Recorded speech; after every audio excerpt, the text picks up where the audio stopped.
Presenta Sensus. Descubrí la nueva línea de jabones líquidos Sensus y sentí la diferencia. Se viene Navidad, atención a esto.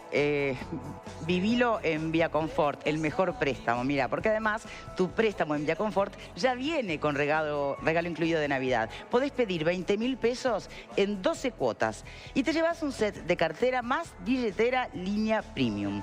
O podés pedir 15.000 pesos en 12 cuotas y llevarte una matera súper canchera más un termo forrado al tono. ¿Dónde vas a pedir tu préstamo para las fiestas? Seguramente en Vía Confort. Vivilo ahí. Su sucursal habilitada para solicitar los préstamos, ojo, es la de 8 de octubre 3883. Retomamos el programa, le damos la bienvenida al diputado de Unidad Popular, Eduardo Rubio. Gracias por habernos acompañado hoy.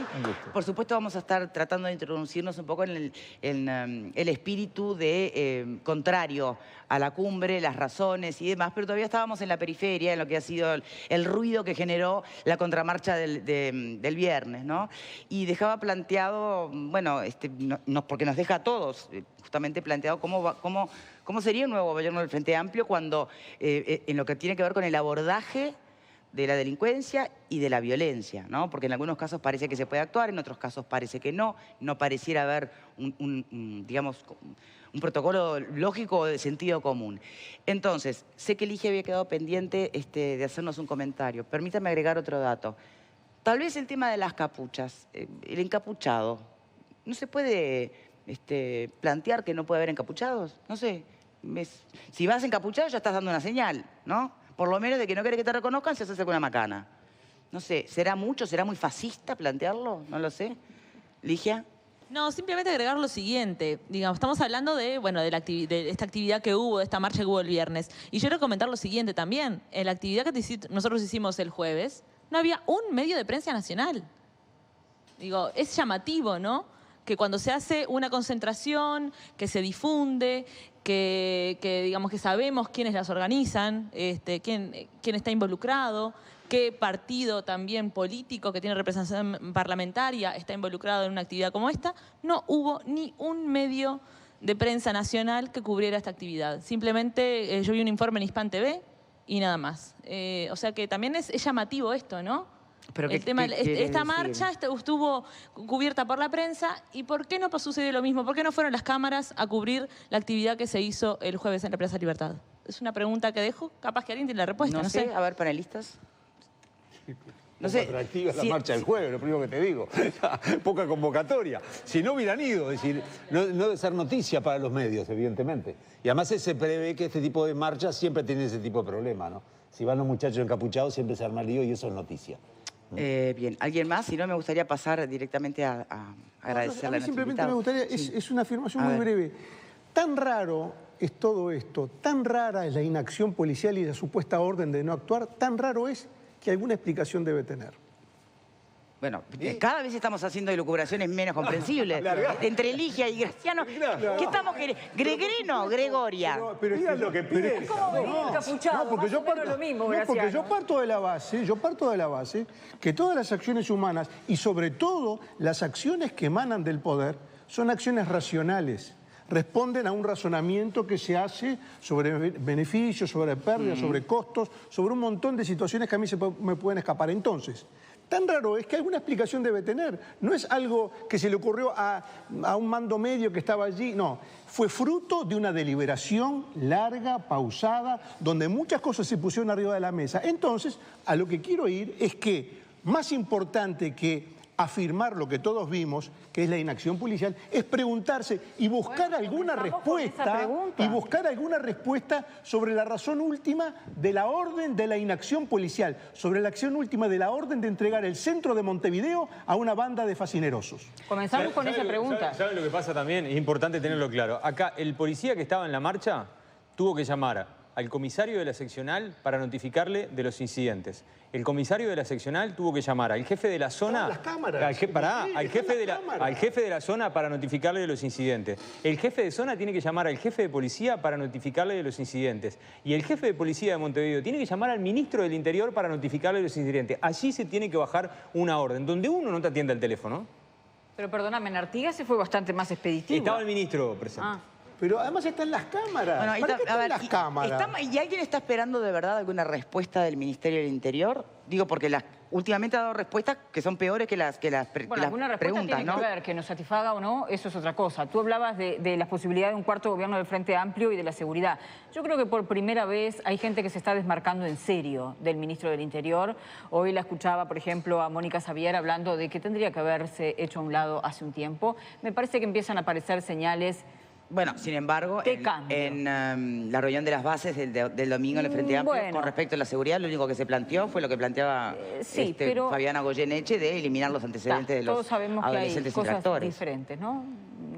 Las bases no son necesariamente representativas de lo que toman después de las decisiones que toman las autoridades. Hay una distancia. Bien. Empiezan a sonar, Casa Grande también ha sido muy crítico, creo que vamos a ver algún movimiento en estos próximos días. Diputado, vamos a ir por supuesto a las razones de por qué estuvo en contra de la cumbre, en contra de los aviones y toda la seguridad extranjera que usó nuestro país como base. Pero sobre los disturbios de la marcha, ¿qué sabor le queda? ¿Qué sensación le queda? Sí, me parece que es un problema concreto que se presentó el viernes. A mí me parece que faltó previsión. Nosotros hemos hecho marchas, por ejemplo, al Ministerio de Economía. Cuando llegamos está todo vallado, está la policía protegiendo al ministerio. Si hay una marcha, nosotros no participamos de la marcha ni de la organización, no conocíamos el recorrido. Si había una marcha con un recorrido, era previsible qué puntos podían ser... Bueno, pero estaban allí, o sea, no es que no fueron, estaban todos mirando. Sí, no, pero cuando están, no pasás, ¿no? Y hablando de sacarse las capuchas, bueno, si sacan las capuchas los muchachos que manifiestan, tenemos que sacarle a todos los policías que van a los operativos encapuchados también, para ser más democrática la cosa. Pero me parece que hubo una falta de previsión. En ese sentido, yo creo que hay una... O sea, ¿le parece bien que se pueda manifestar encapuchado? Yo nunca lo hice, ni lo voy a hacer, ni lo hacemos. Una cuestión a discutir. Si yo estoy en una actitud o en una actividad, pasó acá con una marcha de estudiantes que había un policía infiltrado sacando fotos, yo le recomendaría a los estudiantes que se taparan la cara, porque van todos al fichero de la policía, pues hay una manifestación de estudiantes. Entonces hay una acción que genera reacciones, ¿verdad? No justifico lo que... Una cosa es manifestarse y otra cosa es ser violento. Son cosas claro, distintas. Pues no justifico lo que pasó el otro día. Pero eso no pasa por estar encapuchado o no estar encapuchado, porque son ondas que van, que vienen, sino cómo te planteas la acción política. Bueno, no estoy de acuerdo con lo que pasó el viernes, pero también creo que hay que ubicar las cosas en su justo término, ¿verdad? Tendemos a veces a magnificar estas cosas. Yo creo que desde el punto de vista de la gravedad de los hechos es mucho más grave lo de Artigas, donde el aparato del Estado y su ministro coartan la libertad de expresión a 3 manifestantes, que no iban con ninguna capucha. Eso es mucho, es el poder del Estado. No son 5 o 6 muchachos que salen con la idea de hacer la revolución. Eso es mucho más grave. Es mucho más grave que haya muerto Luis Acuesta sin saber qué pasó con su hijo y que el comandante en jefe del ejército diga que los que saben no hablan. Eso es mucho más violento. Ahora, de todas maneras, la trascendencia para ubicar las cosas en un contexto determinado y ubicar la gravedad del hecho, ubicar la distancia del hecho, pero también ubicarlo en el proceso global. Claro, pero ¿usted cree que si adquirió relevancia fue por lo que hicieron justamente los 40 encapuchados? ¿O porque justamente lo que causó relevancia es la no acción del Ministerio del Interior? Así como la acción en exceso de Artigas, la inacción es lo que le dio a esto mayor protagonismo, pregunto. No sabría contestar qué es lo que le dio mayor protagonismo. Creo que además acá hay ingredientes políticos fuertes, hay un cuestionamiento muy duro que hacemos al Ministerio del Interior en su conjunto, no por esto en concreto, en el caso mío no por lo del viernes, sino por lo de Artigas, por lo de la mentira de un preso que había muerto en una reyerta, a un policía por una chiquilina baleada en un operativo policial. Son cosas graves que están pasando. Una nena que no sé si ustedes vieron, los padres reclamando que no fue ni asistida. Se burlaron de ellos. Bueno, esas son cosas violentas y muy graves, ¿verdad? Sobre las que habría que dar cuenta el Ministerio del Interior. Lo de la mentira sobre lo que pasó en la cárcel me parece tremendo. Y lo de Artigas a mí me impactó de una manera muy dura. Además, que un ministro atropelle a un grupo de manifestantes pacíficos, creo que es incalificable. Que es muy grave desde el punto de vista hasta democrático. Igualmente, más de un ministro también presente dijo haber sido empujado, ¿no? Por estos manifestantes. Que no lo estoy diciendo en son de burla. No, pero yo me río así porque le desataron los cordones a uno, me parece. Así. No, perder el equilibrio es... Claro, es gravísimo. Podemos ir a su marcha, diputado, porque en definitiva es ingrato también lo que plantea Ligia, ¿no? Sí, Ligia no. Cuando no pasa nada y es todo tranquilo, a veces no tenés la prensa, ¿no? Y es un mensaje muy contradictorio y muy ingrato también. Tenemos fotos, vamos a ir compartiendo fotos de la marcha, ¿sí? No fue marcha, la anterior. fue un acto. Ahí está. Podemos repasar, porque esto es lo que, si dejamos de lado estos otros episodios en concreto, lo que me parece interesante es, bueno, entender cómo hay miradas diferentes sobre el mundo, sobre el concepto del imperio, del dinero, del capital y de todo lo que está en las reivindicaciones anti-G20, ¿no? A ver, diputado, lo escuchamos. Sí, nosotros en principio y fundamentalmente rechazamos la presencia de la tropa norteamericana en Uruguay. Que hablando de violentos, no hay en el ranking de violentos alguien que los equipare, ¿no? Estamos hablando de un ejército que ha invadido decenas de países, si no centenares, que tortura en Guantánamo, que enterró vivo gente en Irak, que propició las dictaduras del continente en América Latina, 30.000 desaparecidos en Argentina, miles de presos en el Uruguay. Eso fue de la mano del Pentágono y del ejército de Estados Unidos, que además entrenaba a los ejércitos latinoamericanos para dar golpes de Estado. Entonces, en el mismo momento que el ejército ahora de Donald Trump se prepara para recibir a los balazos a los inmigrantes que llegan de Centroamérica allá en Tijuana o al límite de los Estados Unidos. ¿A los balazos? Sí, sí, es lo que dijo Donald Trump. Cuando entren, si entran, vamos a dispararles. Y si no les dispararon, bueno, después se enjaulan a los niños. En fin, trajimos acá a los mayores terroristas del mundo. ¿Y para qué? ¿Y en función de qué? Del G20. ¿Qué tenemos que ver con el G20? Permítame un paréntesis. Ocurre que tenemos un problema, porque estos grandes terroristas del mundo también nos han salvado la pisada como país en más de una ocasión. Entonces nos han salvado la pisada, ¿no? Los préstamos del Fondo Monetario. Entonces digo, ¿cómo?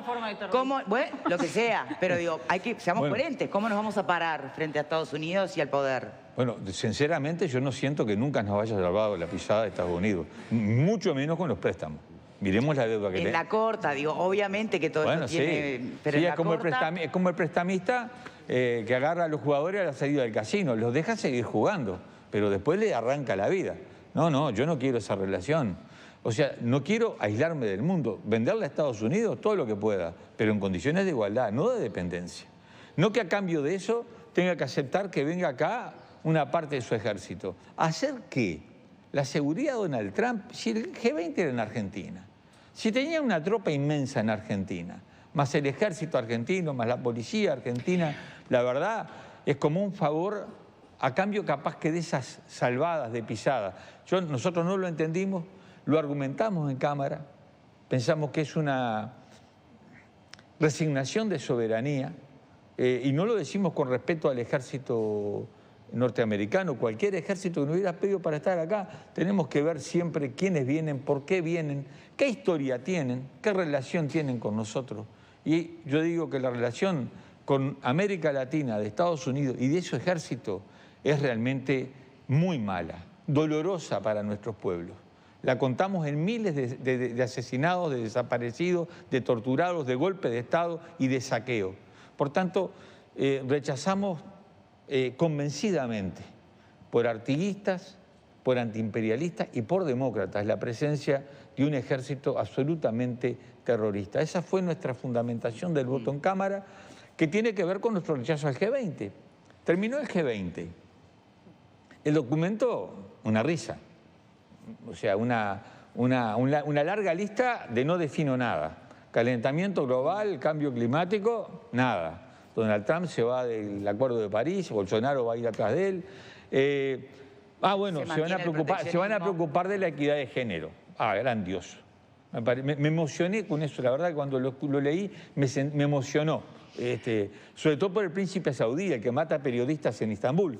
Ese va a pelear por la equidad de género de una manera, una risa, una falta de respeto. Ahí van a hacer los negocios del mundo, se van a repartir el mundo. Entonces se junta lo importante del G20, No fue la gala de Colón, que fue preciosa, no, lo importante fue la reunión del chino con Trump. Esa fue lo importante.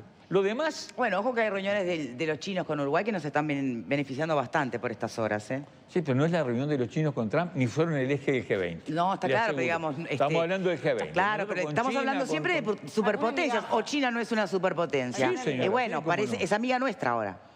Bueno, yo, de algunos amigos, con la mayor apertura en el sentido de que nosotros tenemos que comerciar, también me cuido de cómo acordamos con estos, entre comillas, amigos. Sí. Porque yo vi que hubo un acuerdo en tema de pesca con Argentina, creo que fue con Rusia. ¿En qué condiciones? ¿Con qué nivel de protección? De una riqueza hitícola que con Argentina de alguna manera compartimos. ¿A cambio de qué? Van a tener inversiones saudíes en vaca muerta, para el fracking, también norteamericanas, préstamos para el fracking. ¿Le conviene eso a Argentina? Desde el punto de vista de una mirada a largo plazo, pensando en las generaciones que vienen, ¿les conviene envenenarse de esa manera?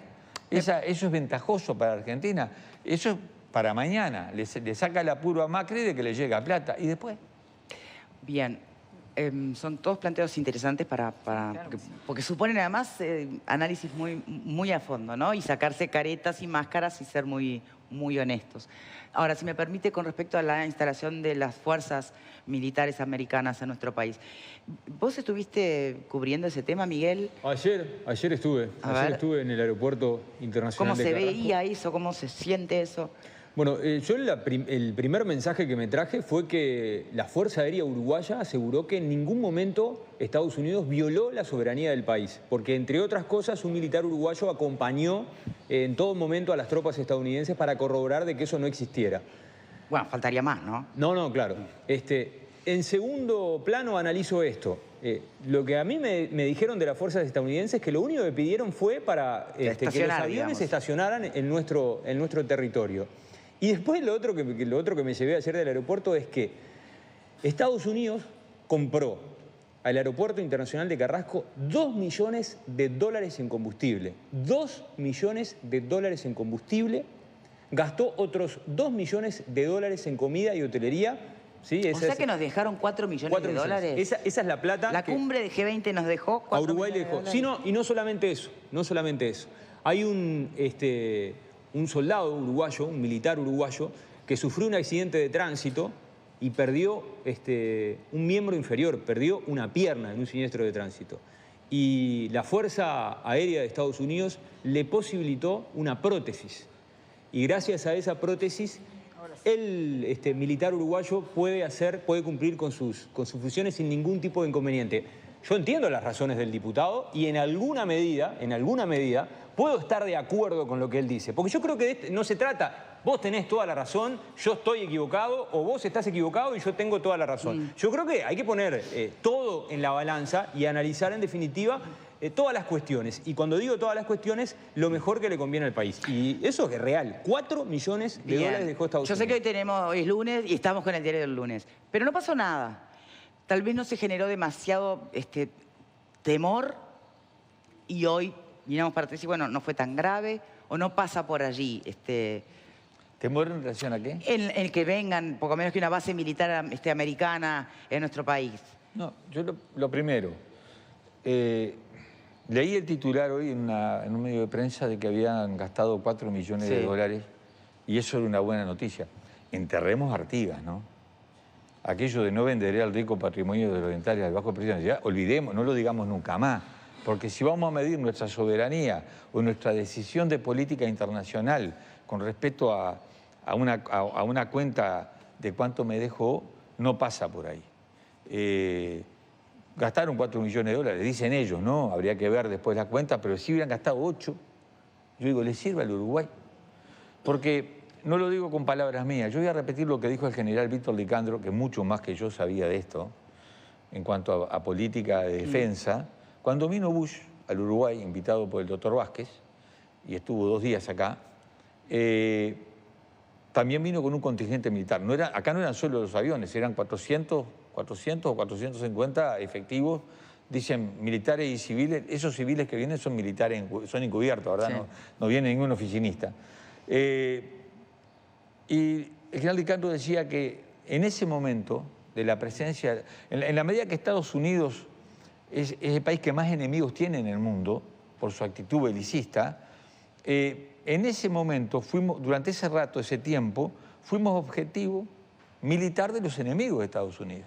O sea, pusimos en riesgo hasta la integridad de nuestros compatriotas, ¿verdad? Dicho esto desde el punto de vista militar, es una forma de verlo. Yo lo mido en términos de definiciones de política internacional y de soberanía. Y yo no quiero acá al ejército norteamericano. Así me dejara... Porque, mire lo que me dijo un periodista de Tacuarembó hablando de este tema. Me dice, mire que acá hubo una época, él no se acordaba de la fecha, pensaba que era por la guerra de las Malvinas en aquella época, que los norteamericanos querían una parte de la costa de Rocha para instalar una base. Antes ya había sido en la época de Herrera, pero no, en esa época. Y me decía, ¿sabe una cosa? Que ofrecían pagar un canon muy importante. Y con eso podríamos pagar la deuda. Y yo digo, no. O sea, ganar plata a cambio de una base militar extranjera en nuestro territorio parece terrible como concepción de soberanía, de dignidad nacional. Bien, igualmente entonces, esto no era poner una base, ¿no? Esto era simplemente custodiar mientras... Era una base operativa del tiempo, porque tampoco es que poco tiempo, mucho tiempo. Las ocupaciones militares generalmente no son de por vida. Entonces no es que sean 3, 4 días o 5 meses. Es el hecho que uno juzga. ¿Estabas en contra vos, Alfredo, de que se A mí me parece un poco exagerado el planteo de que dijeron que poco menos nos entregamos al imperialismo porque vinieran 400 milicos norteamericanos 2 días. Porque con ese criterio, acá hay marines, yo lo dije la vez pasada, acá hay marines que están todo el año, Eduardo, vigilando la embajada norteamericana, tienen una casa donde viven y van y 24 horas, 365 días por año lo vigilan. Y, entonces, y eso no es injerencia, y son marines, esos son de los bravos, no son cualquiera. ¿Y esto que vinieron? No, pero te digo, si me parece que están exagerando un poquito esa cuestión de que la base que no va a instalar. Yo con los americanos contra cheque. Por todo lo que vos dijiste, y lo cual comparto, pero que estén acá 48 horas a mí no me quita el sueño. Y no es por los 4 millones de dólares, no me quita el sueño porque tuvieron y ya se fueron y no pasó nada, ¿viste? Me parece que armaron un poco un exceso de... Vamos a seguir con las opiniones. Hacemos una pausa y ya venimos, ¿sí?